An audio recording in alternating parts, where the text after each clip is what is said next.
जय श्री राम, हर हर महादेव। आइए जानते हैं देव उठनी एकादशी व्रत कथा के बारे में। देव उठनी एकादशी कार्तिक मास के शुक्ल पक्ष की एकादशी तिथि को मनाई जाती है। मान्यताओं के अनुसार इस दिन भगवान विष्णु कुल 4 महीने की निद्रा के बाद जागृत होते हैं।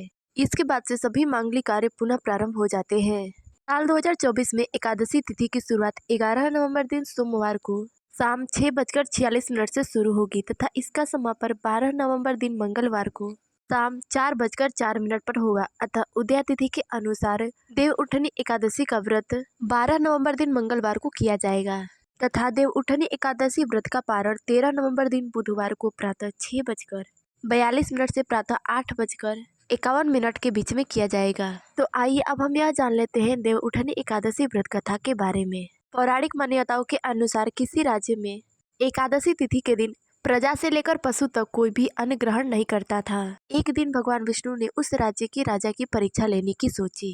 इसके बाद भगवान विष्णु एक सुंदर स्त्री का रूप बनाकर सड़क किनारे बैठ गए।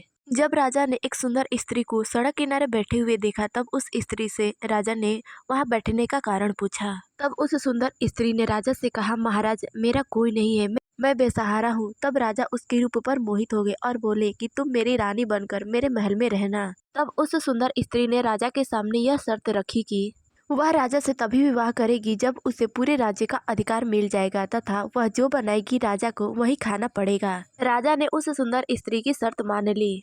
इसके बाद उस सुंदर स्त्री ने एकादशी के दिन बाकी दिनों की तरह ही अन्न बेचने का आदेश दिया तथा मांसाहार भोजन बनाकर राजा को खाने के लिए विवश करने लगी। तब राजा उस सुंदर स्त्री से बोले, आज तो एकादशी है और आज के दिन मैं सिर्फ और सिर्फ फलाहार ही ग्रहण करता हूँ।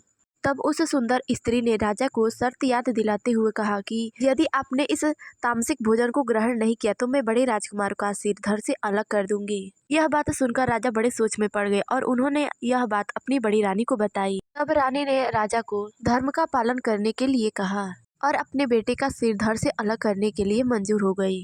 राजा हताश थे और सुंदर स्त्री की बात न मानने पर अपने बड़े बेटे यानी कि अपने बड़े राजकुमार का सिर देने के लिए तैयार हो गए।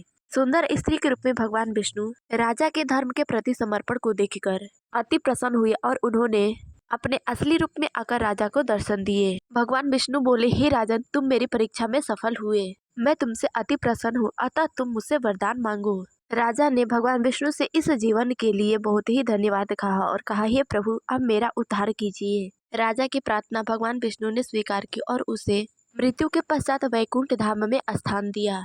मान्यताओं के अनुसार इस एकादशी की व्रत कथा सुनने से व्यक्ति के सभी पाप नष्ट हो जाते हैं तथा अपने अंत समय में वह वैकुंठ धाम को प्राप्त होता है। देव उठनी एकादशी का व्रत सभी को करना चाहिए। अगर किसी कारणवश हम यह व्रत नहीं कर पाए तो इस दिन इस एकादशी व्रत की कथा को अवश्य सुनना चाहिए। इस वीडियो बस इतना ही, मिलता है अगले वीडियो में। तब तक ले जय श्री राम, हर हर महादेव।